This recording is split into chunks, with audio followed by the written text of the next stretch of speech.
Raiganj medical college ও হাসপাতালের blood সেন্টারের উদ্যোগে শনিবার পালিত হলো বিশ্ব রক্তদাতা দিবস। সারা বছর যে সংগঠনগুলি রক্তদান সংক্রান্ত বিষয়ে কাজ করে সেই সংগঠনের প্রতিনিধিরাই এদিনের এই অনুষ্ঠানে মূলত অংশ নেয়। এদিন হাসপাতালের তরফে সেই সংগঠনগুলোর প্রতিনিধিদের সংবর্ধনা জানানো হয়। এছাড়াও সর্বোচ্চ রক্তদাতাদেরও এদিন সংবর্ধনা জানানো হয়। সকলকে রক্তদানে এগিয়ে আসার আহ্বান জানায় রায়গঞ্জ মেডিকেল কলেজ ও হাসপাতালের ব্লাড সেন্টার কর্তৃপক্ষ। আজকে ওয়ার্ল্ড ব্লাড ডোনার্স ডে 14ই জুন আমরা প্রতি বছরের মতো এবছরও সেলিব্রেট করছি।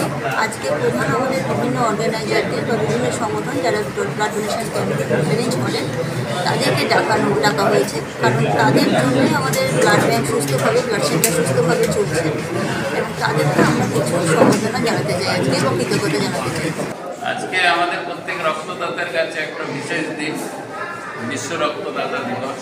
সে উপলক্ষে আমাদের এখানে একটা অনুষ্ঠানে ডাকা হয়েছিল, তাতে এসেছি। এটা বরাবরই ভালো লাগে আমাদের, কেন এটা আমরা স্বেচ্ছায় স্বতঃস্ফূর্তভাবে যে কোনো কাজ।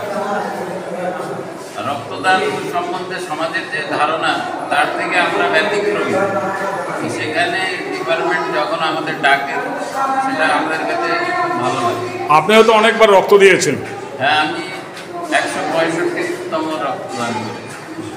রায়গঞ্জবাসীদের জন্য সুখবর, যারা দীর্ঘদিন ধরে জয়েন্টের ব্যথা এবং হাড়ের সমস্যায় ভুগছেন তাদের জন্য রায়গঞ্জ দিশারিতে আসছেন আর.এন. টেকোর হাসপাতালের জয়েন্ট রিপ্লেসমেন্টে ভারত বিখ্যাত অস্থিরোগ বিশেষজ্ঞ doctor Barun Dutta, MD, DNB.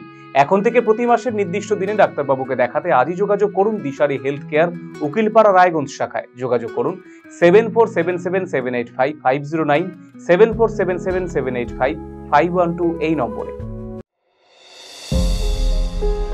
এবার সত্যিই কি পরিবর্তন হবে? না, এবার একটা পরিবর্তনের দরকার। কি পরিবর্তন চাও? কে করবে পরিবর্তন? আসছে পরিবর্তন, কবে কিভাবে জানতে চোখ রাখুন RCTV সংবাদে।